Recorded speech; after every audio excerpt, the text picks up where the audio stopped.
Good morning, everybody. It is January the 10th. I think it's a Tuesday. I know that. Oh wait, no, it's a Wednesday.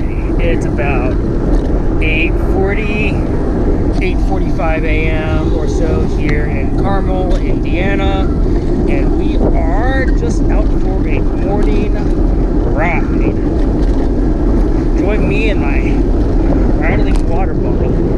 I'm going to try to see if I can get to Noblesville in a timely manner, because I've got some errands that I need to do later this week or early next week if the weather cooperates. And if I can make it to Noblesville on my bike, I think that'd be super cool. The problem with getting to Noblesville the problem with getting to Noblesville at all, from pretty much anywhere else in Hamilton County, is Noblesville is not, in the modern sense of connected, not really well connected to Hamilton County and even just the metro area of Indianapolis in general. Ooh, it's a bit colder than I thought it would be, but we're gonna warm up, right? So Noblesville was planted in 1823, only 2 years after Indianapolis. So it's an older city, and it's also the county seat of Hamilton County. So you got all the government there. You got the sheriff and the jail and the courthouse, and you got the nice courthouse square with all the businesses and shops and like old alleys and cool stuff like that. And because of that concentration of government and also formerly train lines and stuff like that, that was kind of like the happening part to be, and it kind of grew an identity outside of Indianapolis wasn't that big, and it was pretty far away, pre-Unigov.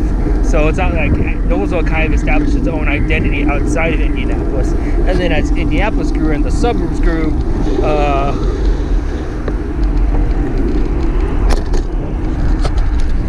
then Noblesville kind of got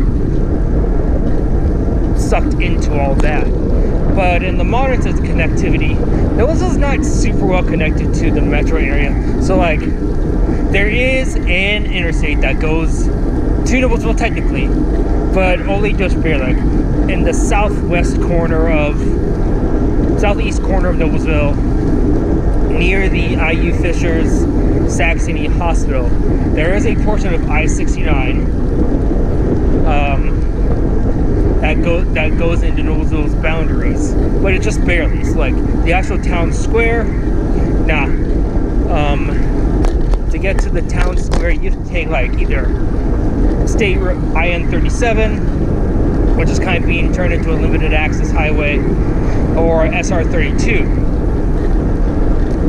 One's an east-west, one's a north-south route.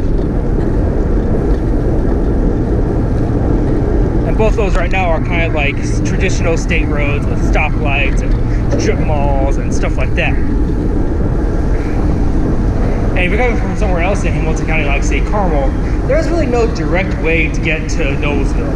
You kind of just have to take whatever route you can find and just go with it.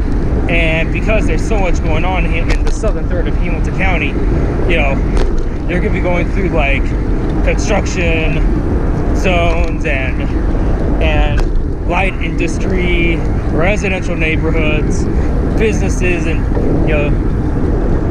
despite the distance between Carmel and Noblesville not being that great, it's a good 20-minute drive. I'm sure you feel from like LA or whatever, like 20 minutes. I wish I could do 20 minutes. That's not how we roll things around here. 20 minutes is about the average commute time. Now, if we're going to talk about biking, and I've done several biking trips up to Noblesville before. Again, not super well connected to the rest of the county. And what's sad is because Noblesville is the historic, county seat and has the town square, and it's on a really good grid, which is unusual because there's a white river that cuts through, kind of breaks it off. you'd think they'd have like a really good bike infrastructure because they got really good bones for that. They got good grid, lots of stop signs, you know, neighborhood streets aren't too wide. There's also like, I don't want to say less money, but let's just say that there's less money up there. I'm not saying there aren't rich people, but either there's less money or the government's less willing to go into debt like Fishers and Carmel. So not everything is a spick and span and brand new up there. So going through the side streets. Anyways, biking is much the same, just like driving. There's really no super direct route to get to Noblesville. I've done a few different routes where I cut through like neighborhoods and roads with paths, just riding on the road and so on, and that's an option. Whew. Actually starting to get a little toasty. And another option is what I'm doing now. So I'm taking the Monon north up to Westfield. And then Westfield has a trail, another rail trail called the Midland Trace Trail, and that technically reaches Noblesville in an indirect way. It doesn't go directly downtown. It kind of takes you to a further northwestern edge of town, and that kind of gets you to their downtown. There are plans for a more direct route to happen, but that hasn't happened yet. And getting home from Noblesville is also kind of tough.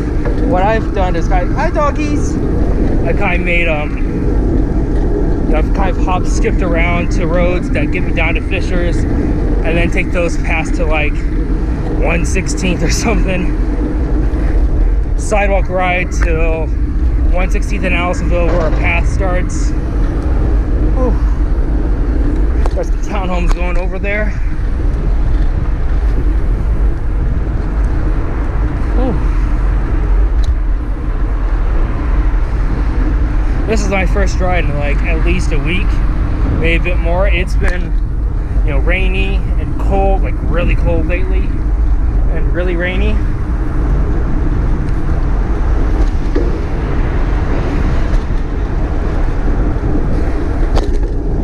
So we're just now passing 146. We're now in Westfield.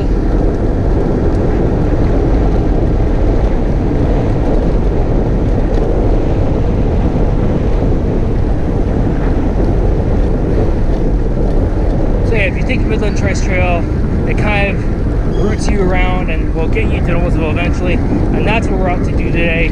I'm not sure if I have enough time, but it's around 8:45 or so. I probably should have left a bit earlier, but I didn't, so whatever. And I've got an early appointment at my work, so this is the day I can't really be late.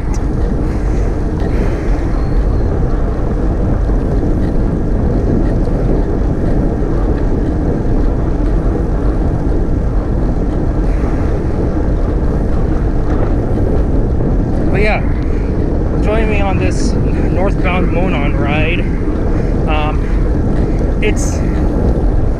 I don't know, man. Like riding around here during the winter time, it's just like you can never. I mean, this is the Midwest, and I'm not talking about Midwest as in like Great Lakes Midwest, where the temperatures drop to like the negatives. Look at that black lab. Oh, so cute.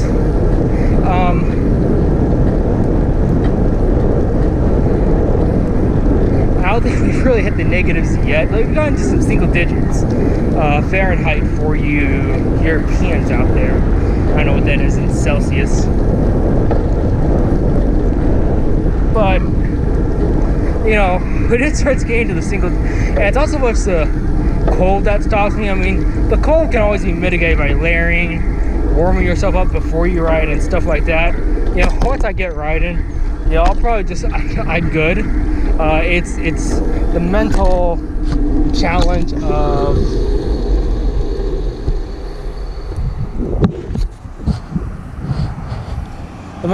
actually getting out the door is probably a bigger hurdle.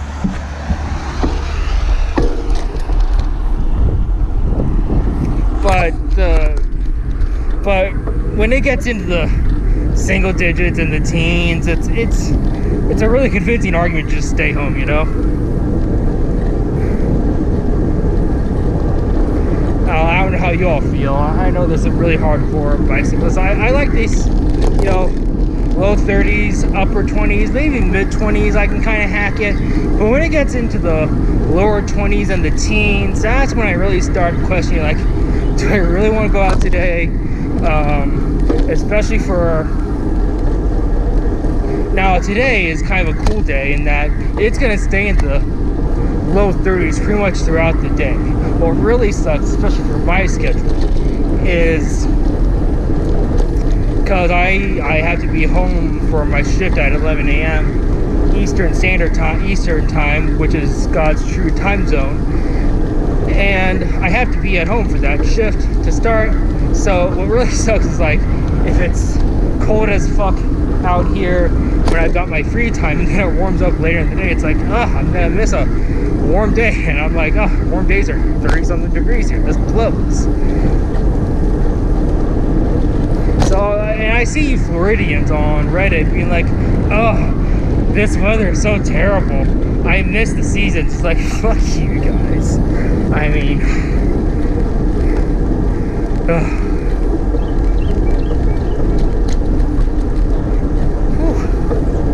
smell the horses. So even though we're on the Monon Trail right now, we're in Westfield at about 1:56 or so. Like, even though we're in Westfield, which is one of the fastest growing cities in the state, there's still a good amount of, like, farmland out here, and even not even necessarily complete, like, agriculture farmland, but also a lot of hobby farmers. You might have, like, a couple horses or some donkeys and whatnot, you know, on a couple acres of land, nothing too big, and you can smell it. Now, once you get outside of Noseville and into, like, unincorporated Hamilton County along the Monon, or in Sheridan along the very edge of the Monon Trail, then yeah, it's a lot of farmland. You see farmland for basically as far as the eye can see. But yeah, it's just the struggle of, and I'm wearing I don't know if you can see this. I don't want to crash or fall over appropriately. I think crashing really involves, like, another object or another person, another projectile. But wearing some new biking clothing, just ordered off Amazon. It's the same stuff I've been wearing. I ordered a different color to jazz it up. All my longer biking and shirts and tops and pants for, you know, like my Viper were the same color. So I just a couple varieties. So I'm trying those out today. They feel good. It feels good to have a fresh set, because the others, while they work, are kind of showing their age. They kind of worn a little bit. I might have gained a little weight over the last between the times I ordered them and the time that it is now. So it's nice to have a fresh set of clothes.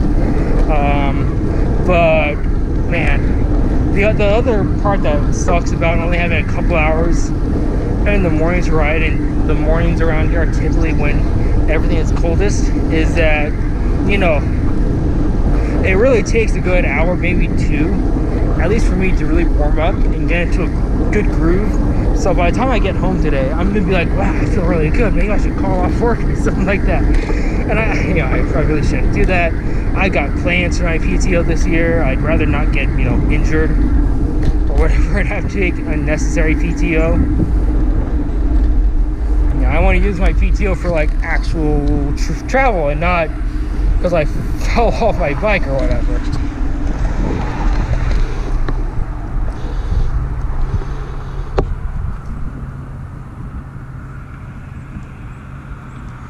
Push button. I guess this is the button. It doesn't really beep or anything. Here we go.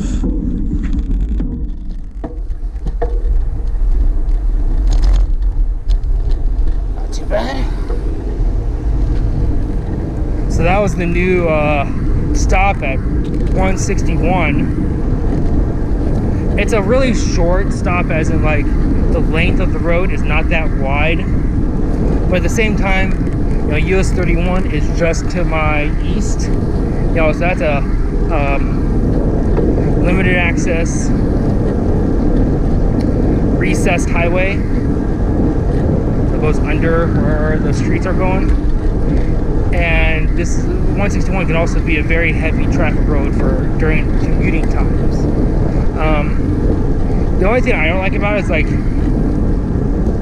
it must sense your hand or whatever, because like when I press the button, it doesn't like recess in like you would think like a lot of the pedestrian brake signals do. So it's kind of weird. It's like, did I press it? Is it working? It's like, and sometimes like, I don't know about where you all live, but here in the Indianapolis area, sometimes like the pedestrian brake buttons don't work in the winter because they get frozen over or whatever.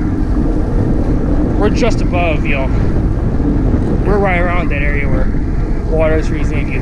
I don't know if you can see that little retention pond over there, but it's partially frozen right now. This is not like ice skating weather.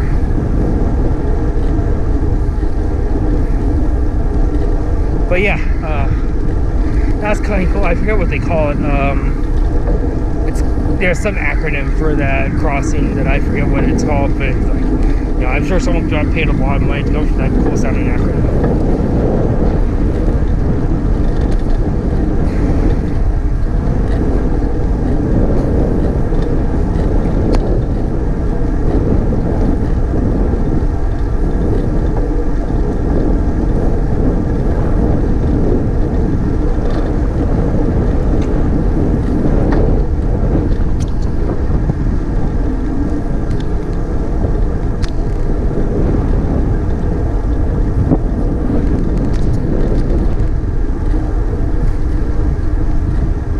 So my problem with like the Westfield portion of the trail is it's just kind of like blah.